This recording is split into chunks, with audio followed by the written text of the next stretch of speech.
Makikita ang isang matarik na bangin, lumilipad ang mga ibon habang umaalingaw-ngaw ang malakas na tunog ng sigawan sa paligid.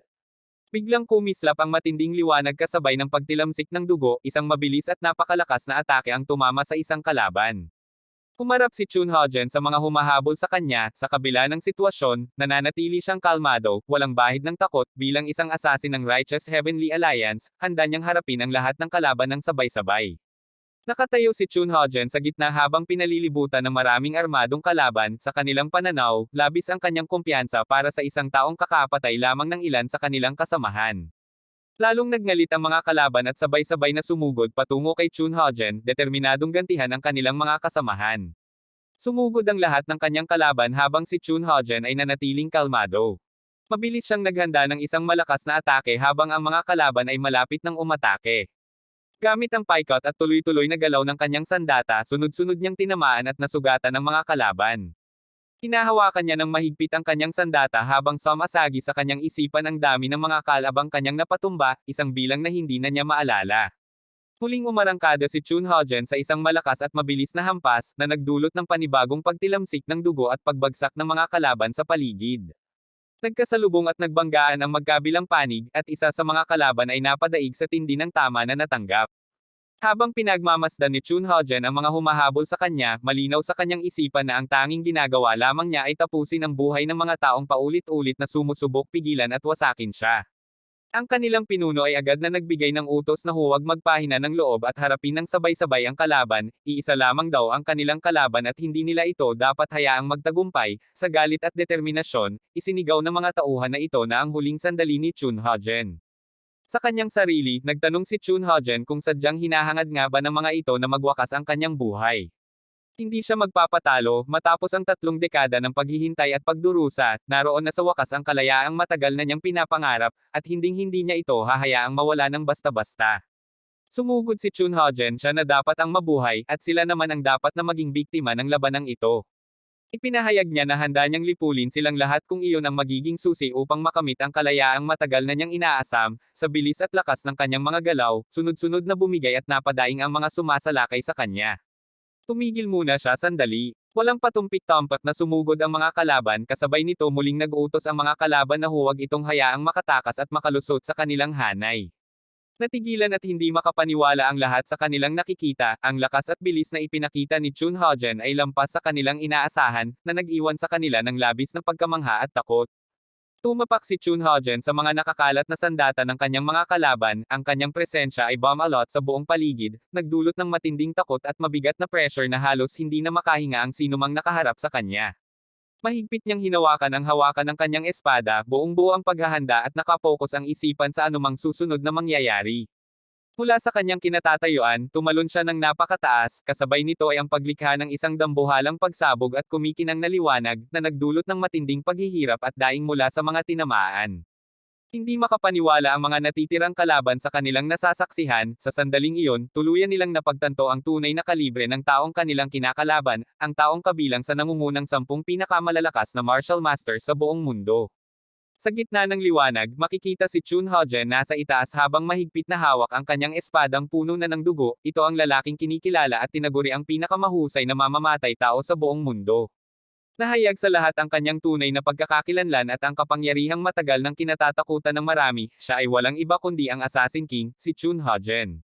Ang sunod na malakas na hampas ay tumama ng direkta sa lupa at sa hanay ng mga kalaban, na nagdulot ng malalim na butas at pagguho ng lupain sa paligid. Muling umalangaw-ngaw ang mga daing ng sakit mula sa mga tinamaan ng puwersa ng kanyang atake. Bumagsak si Chun Hojen sa gitna ng lugar ng labanan, na paliligiran ng mga kalabang nakahandusay sa lupa. Sa kabila ng tagumpay, ramdam na ni Chun Hojen ang bigat ng kanyang katawan, nanghihina na siya, at sa kanyang isipan ay inamin niyang pagod na, umaasa siya na sa wakas ay tumigil na rin ang mga taong matagal nang humahabol sa kanyang buhay.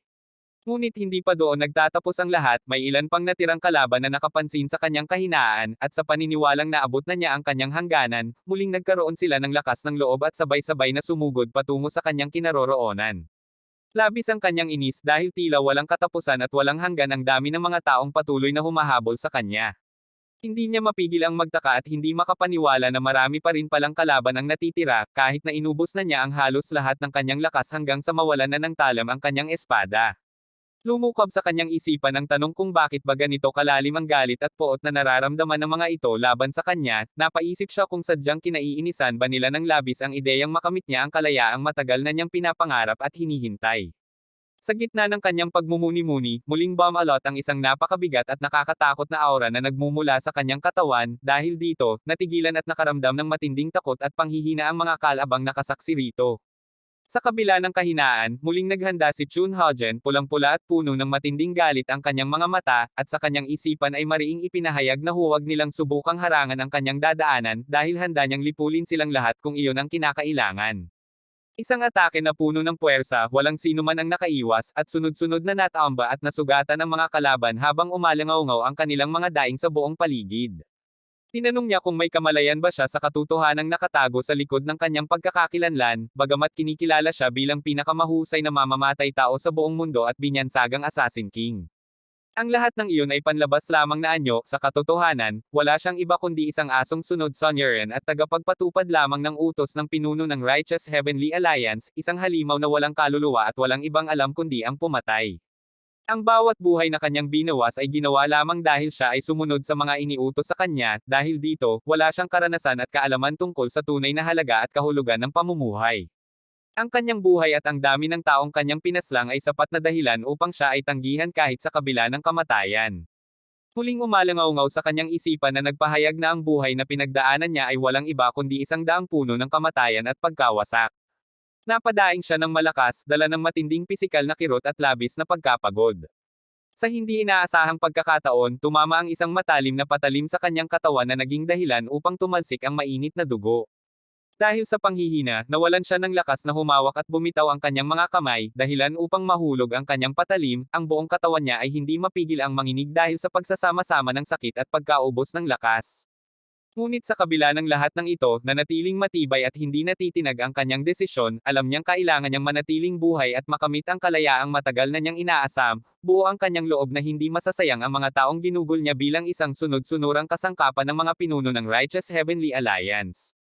Sa kanyang isipan, muli niyang binalik-tanaw ang nakaraan, matapos ang mahabang panahon ng pagkaalipin, sa wakas ay naputol na niya ang mga tanikala na nagkulong sa kanya, at naramdaman na niya ang tunay na kalayaan, dahil dito, hindi niya ito hahayaang mawala o agawin ng sinuman, kahit anong mangyari. Pilit niyang pinakalma ang sarili at tinawagan ang kanyang loob upang magkaroon muli ng lakas, pinamukhaan niya sa kanyang sarili na kailangang magpakatatag at huwag magpadala sa kahinaan, dahil marami pa siyang dapat tapusin. Sa kabila ng dugo at mga sugat na bumabalot sa kanya, muling pinulot at itinaas ni Chun Haojen ang kanyang sandata, na nananatiling handang gamitin anuman ang mangyari. Dahan-dahan ngunit may diin, tumayo siya ng tuwid. Mabilis siyang tumakbo patungo sa direksyon ng kanyang patutunguhan, sa kanyang isipan, tiyak at sigurado siyang malapit na, ilang hakbang na lamang at tuluyan na niyang makakamit ang kalayaang matagal na niyang pinangarap. Kumakapit ng mahigpit si Chun Haojen sa natitira pa niyang lakas, sa kanyang isipan, pilit niyang pinapaalala sa sarili na kaunting tiis na lamang at malapit na siyang marating ang kanyang patutunguhan. Naalala niya na mayroong isang lihim na lugar sa hindi kalayuan, kapag nakarating siya doon, magagamit niya ang mga espesyal na gamot at halamang matatagpuan dito upang gamutin ang kanyang mga sugat at tuluyang maibalik ang lakas na ubos na. Kapag nagawa niya iyon, sa wakas ay magiging ganap na siyang malaya, makakamit na niya ang kalayaang matagal na niyang pinapangarap at ipinaglaban. Habang patuloy siyang tumatakbo, paulit-ulit niyang pinapayuhan at pinatitibay ang kanyang loob na huwag sumuko, dahil ilang hakbang na lamang ay nandyan na rin ang hinihintay niyang pagkakataon.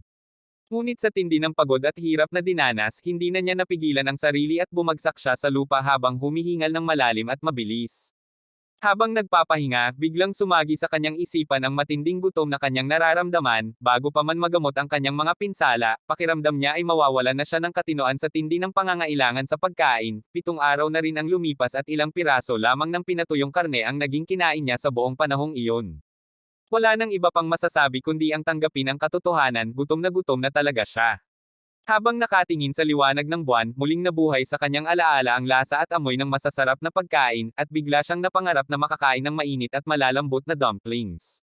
Ngunit sa gitna ng kanyang sandaling pagpapahinga at pangangarap, biglang may isang figure na sumugod ng walang paabi. Sa kabila ng kahinaan, mabilis pa rin ang kanyang naging reaksyon, agad siyang kumilos. Isang matinding pagsabog at pagguho ng lupain ang naganap. Napadaing si Chun Hojen habang puno ng pagkamangha at hindi makapaniwala sa naging pangyayari, kahit siya, na kinikilalang pinakamahusay na mamamatay tao sa buong mundo, ay nabigo na madama at matukoy ang presensya ng kalaban dahil sa napakahusay at halos perpektong teknik ng pagtatago nito. Sa gitna ng alikabok at liwanag, nahayag ang anyo ng misteryosong kalaban, nakasuot ng itim na kasuotan at may suot na sombrerong tumatakip sa bahagi ng mukha, habang ang aura na bumabalot sa kanya ay labis na nakakatakot at napakalamig. Nakatitig lang silang dalawa sa isa't isa. Biglang nakilala at narehistro sa isipan ni Chun Hojen ang natatanging estilo at teknik na ginagamit ng kanyang kaharap. Muling kumilos ang kalaban ng may napakabilis na galaw. At ang lakas ng kanyang hampas ay nagdulot ng malawakang pagkawasak at malalim na gasgas sa kapaligiran. Lalong hindi makapaniwala si Chun Hojen sa antas ng kapangyarihang ipinapakita ng kanyang kaharap, sa sandaling iyon, naging malinaw sa kanya kung sino ito. Nagulat ang kalaban sa kanyang nasaksihan pangyayari. Ang taong kinikilala bilang pinakamalakas na mamamatay tao sa buong rehiyon ng Southern Central Plains. Tuluyan ng nabuo ang sagot sa isipan ni Chun Hojen, nalaman na niya ang tunay na pagkakakilanlan ng kanyang kaharap, isa ring alamat at itinuturing ding hari sa mundo ng mga mamamatay tao. Naiintindihan niya kung ano ang dahilan kung bakit patuloy siyang tinutugis ng Righteous Heavenly Alliance, ngunit hindi niya inakala na aabot pa sa puntong ang mga taong kasing lakas at katanyag nito ay mismo ang lalaban sa kanya. Hindi niya inasahan na makikilahok pa ang mga piling mandirigma ng Steel Blood Fortress, ang 8 elite sa pamumuno ng Steel King, at maging ang taong nakatayo sa kanyang harapan ngayon. At ipinahayag na walang sinuman sa mundo ng Murim ang tunay na kumikilala sa kanya bilang isa sa nangungunang 10 pinakamalalakas na martial masters. Ayon dito, ang mga tagumpay at pagpatay na kanyang naisakatuparan ay walang halaga, dahil ginawa lamang niya ang mga ito sa gitna ng labanan kung saan siya ay pagod na at kinailangang harapin ang daan-daang kalaban ng sabay-sabay. Dahil dito, nag-alab ang galit sa puso ni Chun Hojen, mariin niyang ipinahayag na kahit halos maubos na ang kanyang lakas at nasa hangganan na ng kanyang kakayahan, sapat pa rin ang natitira sa kanya upang durugan at putol-putulin ang taong nagtatangkang humadlang sa kanya. Bilang tugon, lumabas mula sa buong pagkatao ng Death Lord ang isang napakabigat at nakakakilabot na aura na puno ng matinding puot. Walang pag-aalinlangan, sumugod ang Death Lord gamit ang bilis na halos hindi na maaninag ng mata, dala ang buong lakas ng kanyang kapangyarihan. Mabilis na sumugod ang Death Lord patungo kay Chun Hojen nagseryoso. Ngunit hindi nagpatinag si Chun Hojen, sumugod rin ng walang pag-alinlangan. Mabilis nagbanggan ang kanilang sandata sa isa't isa na nagdulot ng gasgas sa kani-kanilang sandata sa lakas. Ngunit sa huli si Chun Hojen ang matumpay na kasugat sa Death Lord. Pagkatapos mabilis niyang inikot kanyang mga paa para tumigil. Naghiwalay ang kanilang landas at sabay na humakbang paatras upang magkaroon ng kaunting distansya sa isa't isa.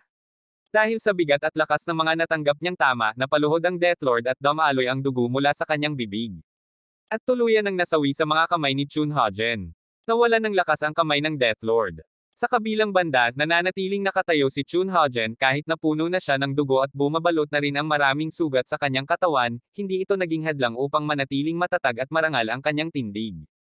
Gayunpaman, ramdam na ramdam din niya ang bigat ng laban, pagod na siya at ang kanyang katawan ay pinapawisan na ng malamig bilang senyales ng halos pagkaubos ng kanyang lakas. Biglang nagsalita si Chun Hojen at tinawag ang atensyon ng isa pang presensyang kanina pa pala nakabantay at nanunood sa mga pangyayari. Ipinahayag niya na kung tapos na itong magmasid, panahon na upang lumabas at magpakita na ng sarili. Kaagad na sinagot ang kanyang hamon, biglang lumitaw ang isang misteryosong figure, at kasabay nito ang paglabas ng napakalakas na kapangyarihan at nakakasilaw na liwanag na bomb-alot sa paligid. Sa sandaling makita ito, agad na nakilala ni Chun Hojen ang pagkakakilanlan ng bagong dating, walang iba kundi ang kinatatakutan at kilalang Secret Demon Queen. Lumitaw ang Secret Demon Queen, isang babaeng taglay ang pambihirang ganda, ngunit sa likod nito ay nakatago ang isang napakalakas at nakakatakot na kapangyarihan, labis ang kanyang tuwa at pagpupuri nang malaman niyang hindi pa rin siya nakakalimutan ni Chun Hojen, at binanggit niya na tila 6 na taon na rin ang lumipas mula noong huli silang magkita. Binati niya ito ng magaan at pamilyar, na tila matagal na silang magkakilala at magkaibigan sa mahabang panahon. Nagbago ang tanawin kung saan makikita ang madilim na gabi at ang maliwanag na buwan na sumisilip sa pagitan ng matatayog at magagaralgal na mga bato. Dumating sa lugar ang isang grupo ng mga tao, at agad na sinalubong ng kanilang paningin ang maraming bangkay na naiwan at nakakalat bilang resulta ng naging matinding labanan. Nang makilala nila ang katawan ng isa sa kanilang mga namumuno, hindi nila napigilan ang kanilang gulat at takot habang binabanggit ang titulong First Elder. Habang sinusuri ang paligid, napagtanto nila na ang lahat ng mga bangkay na kanilang nakikita ay kabilang sa mga piling at makapangyarihang mandirigma na nagmumula sa Steel Blood Fortress. Sa gitna ng grupo ay lumitaw ang isang matandang lalaki na may mahahabang puting buhok at balbas. Siya ay walang iba kundi si Jung Il-ryong, ang may pinakamataas na posisyon at autoridad sa loob ng Righteous Heavenly Alliance. Hindi makapaniwala si Jung Il-ryong sa kanyang nakikita, hindi niya inakala na kayang lagpasan at talunin pa rin ni Chun Ho-jen ang bitag na itinuring nilang walang sinumang makakatakas, at maging ang pumatay ng napakaraming magagaling na mandirigma, kinilala niya sa kanyang sarili na tunay nga at nararapat lamang ang titulong Assassin King na taglay ng lalaking ito. Dahan-daang itinaas ni Jung Il-ryong ang kanyang kanang kamay. At biglang nagsulputan ang mga tauhan na agad na nagbigay ng galang sa kanyang pinuno. Nagutos si Jung Il-ryong sa kanyang mga tauhan na sundan ang natatanging bakas ng enerhiya ng kamatayan na nagmumula sa Secret Demon Queen, dahil sigurado siyang doon matatagpuan ang kinaroroonan ni Chun Ho-jen. Bagamat gumagamit siya ng espesyal na teknik upang mapanatili ang kanyang kabataan at magandang anyo, sa katotohanan ay mahigit 60 taong gulang na siya. Sa unang tingin, akalain mong wala siyang kakayahang manakit o pumatay ng sinuman, ngunit ito ay malaking pagkakamali. Sa likod ng kanyang itsura ay nakatago ang pagkatao ng isang malupit at mapanganib na mamamatay tao, isang taong hindi makapagpahinga at makatulog ng payapa kung hindi man ay nakakapatay ng kahit isa sa loob ng maghapon. Dama ni Chun Ho-jen ang halo-halong gulat at matinding galit, hindi niya inakala na sapat pa man ang pagpapadala ng mga pinakamahuhusay na mamamatay tao at hukbo mula sa Steel Blood Fortress, isinangkot pa nila ang babaeng kilala bilang baliw at walang habas na pumatay. Lumukab sa kanyang isipan ang tanong kung ganoon ba talaga kahalaga ang pagdakip sa kanya, hanggang sa puntong handa silang gamitin ang anumang paraan at makipagtulungan kahit sa mga tulad nito. Sa kabila ng labis na pagkapagod, hindi siya nawala ng pag-asa at muling naghanda, bagamat tila ubos na ang lahat, alam niyang mayroon pa siyang isang natatanging kakayahan at teknik na maaari pa niyang gamitin sa oras na ito. Nagpanggap na nadismaya at nasaktan ng Secret Demon Queen, at binanggit na labis siyang nabibigo dahil sa harap pa rin ng kanilang umano'y espesyal na ugnayan. Nauna pa rin si Chun Ho-jen na hugutin at itaas ang kanyang sandata bilang paghahanda sa laban. Hindi natinag at naniwala si Chun Ho-jen sa kanyang sinabi, mariin niyang sinabing walang katotohanan ang mga pinagsasasabi nito at dapat na itong tumigil sa mga kalokohan dahil wala silang anumang espesyal na relasyon gaya ng sinasabi nito. Tinuya siya ng Reyna at sinabing masyado siyang walang pakundangan, ayon niya, sa kalagayan at kondisyong nararanasan niya ngayon, hindi na siya magtatagal at hindi kakayaning tumagal pa sa ilang palitan ng atake, kaya't iminumungkahi nito na sumuko na lamang siya habang maaga pa. Bilang hamon, ipinahayag ni Chun Ho-jen na dapat subukan muna nito kung hanggang saan ang kanyang kakayahan at tibay. Dagdag pa niya, wala siyang dahilan upang matakot sa isang matandang babae na ang tanging alam lang gawin ay magsalita ng mga walang kwentang salita. Dahil sa narinig, nag-alab ang galit sa puso ng Reyna at nagbanta, sinabi nito na kung muling babanggitin at tatawagin pa siya nitong lola, hindi na siya magdadalawang isip na bunutin ang gulugod ni Chun Ho-jen kahit pa magmakaawa pa ito ng labis upang huwag gawin iyon. Sa halip na matakot, pinagtawanan lamang ni Chun Ho-jen ang banta ng Reyna at lalo pa itong tinuya, ipinahayag niya na tila mas naging sensitibo at mainitin na ang ulo nito pagdating sa usapin ng edad simula noong huli silang nagkita. Upang lalong pukawin ang galit nito, muling binanggit ni Chun Ho-jen ang salitang kinaiinisan nito ng labis, ang tawag na lola. Dahil sa paulit-ulit na pang-aasar, sumabog sa matinding galit ang Secret Demon Queen at walang pagpipigil na nagbitiw ng mura laban sa kanya. Ngunit sa iglap, biglang nagbago ang kanyang anyo, pumawi ang matinding emosyon. Napalitan ito ng nakakakilabot ng ngiti habang dahan-daang kumakalma ang kanyang diwa. Natigilan si Chun Ho-jen sa naramdaman, at sa sandaling iyon ay napagtanto niyang hindi lamang simpleng pag-aaway at paghahaman ang nangyayari, may mas malalim na plano pala ang babaeng kaharap niya.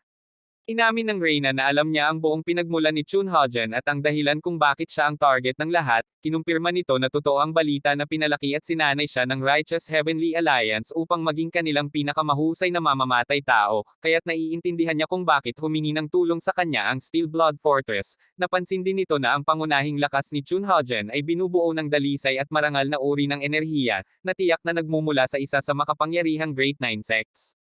Hindi nito napigil ang humanga sa ipinakitang kakayahan ni Chun Ho-jen, alam niyang layunin ng mga kalaban na dakpin siya ng buhay, ngunit hindi pa rin niya maunawaan kung paano nagawa ni Chun Ho-jen na mapuksa ang napakaraming magagaling na martial masters. Batid niyang taglay na nito ngayon ang mga teknik at kakayahang itinuturo lamang sa loob ng Nine Sects, at hindi lang basta mga karaniwang kasanayan, kundi pati na rin ang mga lihim at ipinagbabawal na pamamaraan ng pakikipaglaban.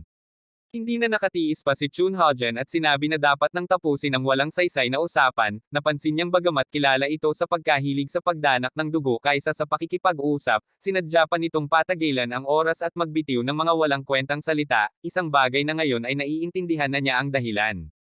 Sa wakas ay naging malinaw na sa isipan ni Chun Hojen ang tunay na motibo ng Reyna, ang pakikipag-usap at pananatili nito sa tabi niya ay may layunin, nais nitong tuklasin at makuha ang mga lihim na teknik ng Nine Sects, pati na rin ang mga confidential at mahahalagang impormasyon na taglay niya tungkol sa Righteous Heavenly Alliance.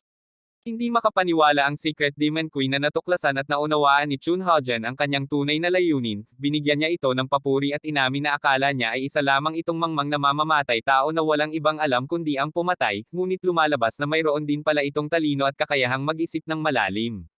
Itinanong ni Chun Hojen kung tama ang kanyang hinala na kahit makuha man nito ang mga impormasyong hinahanap, wala pa rin itong balak ibahagi at ipaabot ang mga sekreto sa Steel Blood Fortress. Tinanggap at inamin ng Reyna ang katotohanan, kinumpirma nito na hindi naman talaga niya kailangan ang kahilingan ng Steel Blood Fortress, at maging ang mga lihim tungkol sa Righteous Heavenly Alliance ay hindi rin naman ang pangunahin niyang pakay. Ang tanging hangad lamang niya ay ang makamit ang sikat at makapangyarihang Nine Sects martial prowess, dahil dito, nag-alok siya ng kasunduan, kung ibubunyag at ibibigay ito ni Chun Hojen sa kanya, sisiguraduhin niyang mananatiling buhay si Chun Hojen at palalayain ito, ayon pa sa kanya, ito ay isang makatarungan at pantay na kapalit para sa parehong panig. Bilang tugon, napailing lamang si Chun Hojen at hindi mapigil ang mapamura sa kanyang isipan dahil sa kabaliwan ng inaalok nito. Mariin niyang tinanggihan ang mungkahi at nagtanong kung bakit tila puno ng mga traidor at walang prinsipyong tao ang buong lupain ng Great Lakes, binigyang diin niyang hindi ito makatarungang palitan, lalo na't nasa ganito na siyang kalagayan, halos wala na siyang lakas at unti-unti nang lumalayo ang kanyang buhay. Sa sandaling iyon, biglang tumama ang isang ideya sa isipan ng Reyna, napasinghap ito sa pagkatanto at napagtanto na ang dahilan ng mabilis na paghina at paglubog ng kalagayan ni Chun Hojen ay walang iba kundi ang epekto ng blood parasite. Natigilan si Chun Hojen at nanlaki ang kanyang mga mata sa gulat, hindi siya makapaniwala na alam pala ng babaeng ito ang tungkol sa nakakatakot at lihim na bagay na iyon na tumitira sa kanyang katawan. Ang blood parasite ay inilarawan bilang ang tiyak na kapalaran at parusang nakalaan para sa sinumang magtataksil at tatalikod sa Righteous Heavenly Alliance, isang sumpang nagmamarka ng katapusan ng kanilang buhay at kalayaan. Sa sandaling iyon, muling nagbalik sa alaala ni Chun Hojen ang mga matitinding salitang binitawan ng taong minsan ay nagsilbi niyang amo at tagapagligtas, ipinaalala nito na kahit iniligtas daw niya ang buhay ni Chun Hojen, ibinalik lamang ito sa kanya ng pagtataksil at kawalan ng utang na loob. Binigyang diin din noon na ang kapalaran ni Chun Hojen, mabubuhay man o mamamatay, ay nasa ganap na kontrol at hawak lamang ng pinuno ng organisasyong iyon. Sa kanyang isipan, nakita niya ang malinaw na imahe ng isang nakakatakot at kakaibang insekto na nananahan sa loob ng kanyang katawan, dahan-daang lumalamon sa kanyang lakas at buhay, kasabay nito ay umalangaw ang babala na hinding-hindi kailanman magiging malaya si Chun Hojen mula sa impluwensya ng Righteous Heavenly Alliance. Dahil sa mga naalala at nakita, napagtanto ni Chun Hojen ang isang mahalagang bagay, kung matatanggal niya ang parasitong iyon, tuluyan na siyang makakawala sa gapos ng organisasyon, sa oras na mawala na ito, wala nang dapat pang ikatakot kahit paibunyag ang mga lihim na hawak niya, maging ang mga itinatagong kakayahan ng Nine Sects at anumang impormasyong itinuturing na mahalaga. Bilang tugon, inilahad ng Secret Demon Queen ang kanyang kakayahan at nag-alok ng tulong, ibinahagi nito na pinag-aralan at pinagkadalubhasaan niya ang mga itim na sining at teknik na minsan ay ginamit pa ng tinaguriang God of Death, kaya't malawak ang kanyang kaalaman pagdating sa iba't ibang uri ng lason at nakamamatay na sangkap, dahil dito, tiyak at kaya niyang alisin at puksain ang blood parasite na namamalagi sa katawan ni Chun Hojen gamit ang kanyang sariling makapangyarihang pamamaraan. Natigilan si Chun Hojen, mabigat at seryoso ang issue kaya't pinalalim muna niya ang kanyang pag-iisip at timbangin ang lahat ng posibilidad bago magbigay ng sagot. Habang naghihintay, muling nagsalita ang Reyna at tinanong kung ano na ang naging desisyon nito. Muling binigyang diin ng Secret Demon Queen ang alok na kanyang inihain, sinabi nito na kaya nitong bigyan si Chun Hojen ng tunay na kalayaan. Ngunit nilinaw din nito ang kondisyon, ang tanging hinihingi lamang nito bilang kapalit ay ang kaalaman at kasanayang bumubuo sa Nine Sects martial prowess. Sa halip na sumagot agad, biglang napatawa ng mapang-asar at puno ng pangungutya si Chun Hojen, dahil sa hindi inaasahang reaksyon, natigilan at napuno ng pagtataka ang Reyna habang naghihintay ng paliwanag. Matapos ang tawanan, nagsalita si Chun Hojen at tinanong kung ganoon ba talaga ang akala nito, na ang dahilan lamang kung bakit siya tinutugis ng Righteous Heavenly Alliance ay dahil tumakas siya, gayong siya ay kinikilala bilang isa sa pinakamalalakas na mandirigma sa buong mundo. Sa narinig na mga salita, unti-unting tumimo sa isipan ng Reyna ang isang nakakagulat na katotohanan, namutla ito at natigilan ng lubos habang napagtanto ang ibig sabihin ng sinabi ni Chun Hojen. Doon inihayag ni Chun Ho-jen ang isang napakalaking lihim bilang isa sa nangungunang 10 pinakamalalakas na martial masters. 5 taon na ang nakalilipas ay natutunan at naiintindihan na niya kung paano tuluyang paalisin at puksain ang blood parasite na nasa loob ng kanyang katawan. Gayunpaman, kailangan pa niyang abutin ang mas mataas na antas ng lakas upang magkaroon ng kakayahang lagpasan at wasakin ang tinaguriang inescapable net formation na kanilang inihanda. Binanggit pa niya na ginugol niya ang mahabang panahon upang sanayin ang sarili para sa layuning iyon. At ilang sandali pa ay akala niya ay malapit na siyang magtagumpay at maabot ang tagumpay na matagal niyang pinapangarap. Bumalik siya sa inihandang kasunduan ng Reyna at muling nagtanong upang kumpirmahin, totoo bang sa oras na ibigay niya ang kaalaman tungkol sa martial arts ng Nine Sects, sisiguraduhin itong mananatili siyang buhay at palalayain siya. Hindi sumagot agad ang Reyna, nanatili itong seryoso at mariing nakatitig sa kanya. Puno ng matinding galit si Chun Ho-jen habang isinasantabi ang lahat ng sinabi ng Reyna at tinawag itong walang katuturang mga salita. Malinaw niyang ipinaalam na lubos niyang nakikilala ang tunay na pagkatao at kasuklam-suklam na ugali ng babaeng kaharap niya. Muling bumalik sa kanyang alaala ang 3 dekadang inakala niyang nawalan na ng saysay, mga taong kinuha at sinayang lamang ng mga taong itinuring niyang mga hamak at walang pusong nilalang. Buong diwa siyang nanumpa sa kanyang sarili na hinding-hindi na muling magpapaloko, magpapauto, at magpapagamit pa kaninuman, anuman ang mangyari. Mariin niyang inutusan ang Reyna na umalis na agad sa kanyang paningin, binigyan pa niya ito ng huling pagkakataon, na sinasabing kung aalis na ito ngayon, may iligtas pa nito ang sarili niyang buhay na sa paningin niya ay kasuklam-suklam din naman. Hindi makapaniwala ang Secret Demon Queen sa lakas ng loob na ipinakita ni Chun Ho-jen, hindi niya lubos na akalain na kaya pa nitong magbitiw ng mga ganitong salita at hamon gayong halos wala na itong lakas at nasa bingit na ng kamatayan. Ngunit nanatiling kalmado at puno ng pagmamataas si Chun Ho-jen, sinabi nito na wala itong dapat ipag-alala, dahil iba siya at hindi siya katulad ng ibang mga kaawa-awang nilalang na madaling madala at maloloko tulad nito. Inamin ng Reyna na kitang-kita naman niya sa mga mata ni Chun Ho-jen na wala talaga itong balak ibahagi at ituro sa kanya ang mga hinahanap na teknik at kaalaman. Dagdag pa nito, sa buong buhay niya ay wala pa siyang pinatawad at pinayagang mabuhay sinumang nang ahas siyang insultuhan at hominin sa ganitong paraan. Bilang tugon, hinamon siya pabalik ni Chun Ho-jen, sinabi nito na kitang-kita rin naman sa mga mata ng kanyang kalaban na wala rin itong balak palayain at buhayin siya anuman ang mangyari, kaya't walang saysay ang lahat ng usapan. Dahil sa huling hamon at pang-aasar, sumabog sa matinding galit ang Secret Demon Queen, walang pag-aalinlangan, sumugod ito ng buong lakas habang isinisigaw na oras na upang magwakas ang buhay ni Chun Ho-jen na itinuring na niyang walang kwenta.